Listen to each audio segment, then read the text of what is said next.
and the whole family has to be a part of it because they're affected by it. And the services need to be right there, readily available for the vet and also the family. And you were one of the lucky ones that the system did respond to your need when you went in Yes. for counseling and for services. Yes, immediately. And the whole process, I was just able to not only start the process of recovery, but also finding where I fit in society. Since the faith community has come up, you have a training for the faith community. What do you think that's important?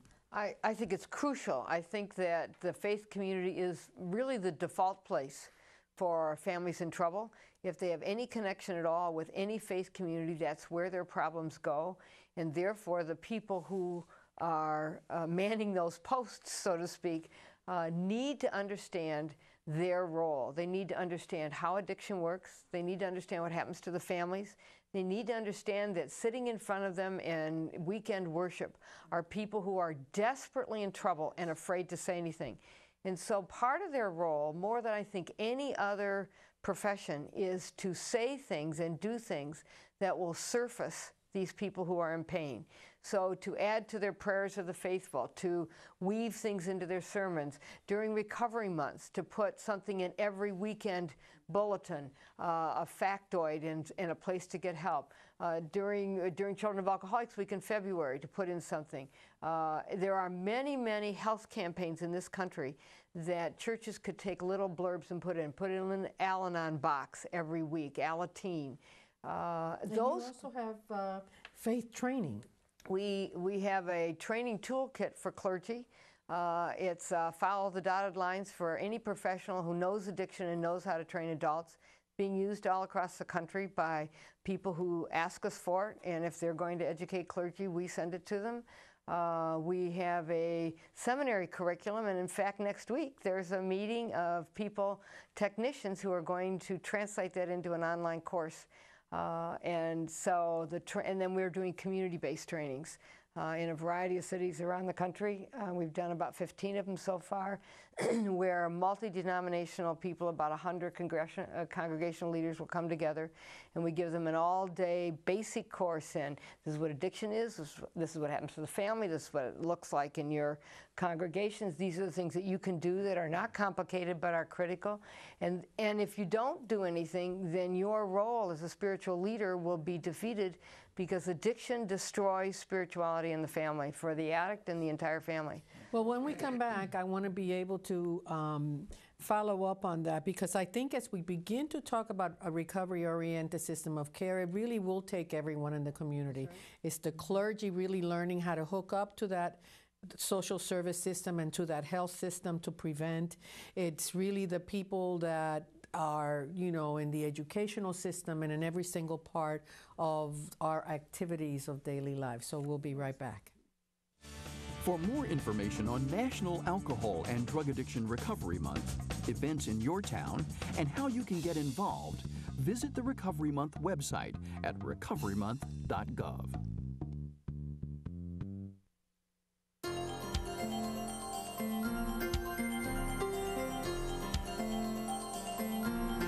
For 24-hour drug information and treatment referral, access help online with the Substance Abuse Treatment Facility Locator at recoverymonth.gov, or call the toll-free treatment line at 1-800-662-HELP. Thank you. Have a great day.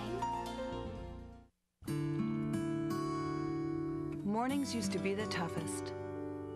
Before I got treatment for my addiction, it was the little things that were hardest to bear.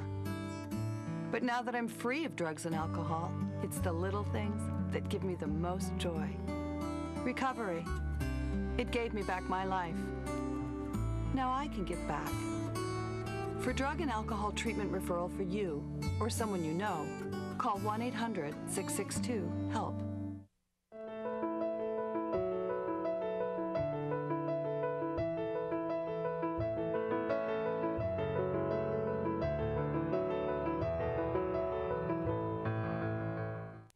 Before I came here, I was really having a rough time. I was in the hospital a lot. I was homeless.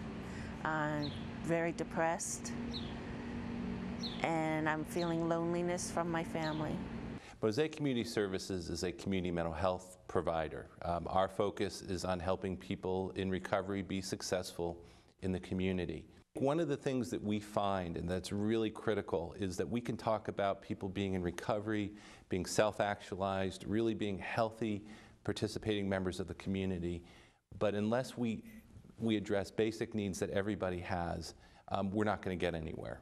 Accessing services in the community is critical. The transportation resources they need to be able to get from one place to another. Decent, affordable, healthy food. We provide nearly 100,000 meals last year across our programs, and clearly these things have to be in place for people to be able to get some of the other programming and other resources that they need. It's helped me because I'm now actually able to cook a meal. I'm actually able to go grocery shopping. I'm now actually able to be functional and to be a functional part of the community. So coming to Mosaic was one of the best things that ever happened to me. The Mosaic Residential Crisis Services is a 20-bed program where we have clients that come in for typically an average length of stay of about 10 days. We do groups daily at the house. We also are lucky enough to have AA and NA meetings close by that we're able to refer the clients to. We also have on our own a client support group that's also on the grounds where we are that clients are able to go to while they're with us. We have clinicians that work with the clients on an almost daily basis. And then our case managers work with them on housing. They work with them on Department of Social Services applications so they can be eligible, if they're eligible for Medicaid, food stamps, or any sort of cash assistance that they're applied while they're with us. We also work with clients to make sure that they have case management upon leaving us so that everything that we've been able to start is continued after they leave from our program. Well, first off, they got me on my medication, and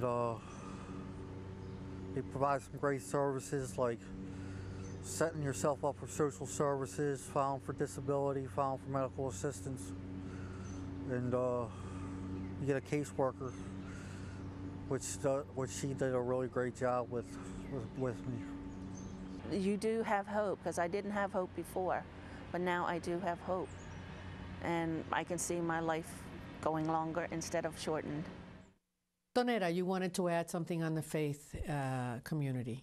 Yes, I just want to add that the leaders that I see in Sacramento, they're not very equipped to teach the people because they don't understand the fact that when you don't admit that you're an addict or you have a problem, there's no help from you. And if they came from the biblical base about confession, you know, when you ask, you know, you get help. And so the drug still stays alive because no one's talking about it. And I think they just need the information to be able to tie it in biblically to help the people. So. And beyond the leaders, the lay people are an incredible source of support in terms of the level of commitment to help a person. Because when a client is about to relapse at 2 a.m. and they call me, they get my voice message. But if you can hook them up with someone in their church who's willing to be there for them 24/7, it's huge. And that's the community that can give that level of support. That takes you beyond the professional sphere and puts you back into the community with the support that you really need. Looking at all these challenges, I'm going to just put out there, how does a state, considering what we know today of what is going on with the funding cutbacks that are going on in all the states, how do we really begin? And I'm going to come to you, Fran, with that very difficult question. How do the states begin to break up the possibilities of in their attempts to integrate into a recovery-oriented system of care? I think that I would start with our community structure. Many communities are coming together in partnership, exactly what we've been talking about, and I think we encourage that. The conversation we just ended about the faith, many of our faith communities begin their education about our addiction and recovery services by attending a coalition or a community group. that has SAMHSA funds such groups to be able to go through a logic process of putting together a plan to bring all people together.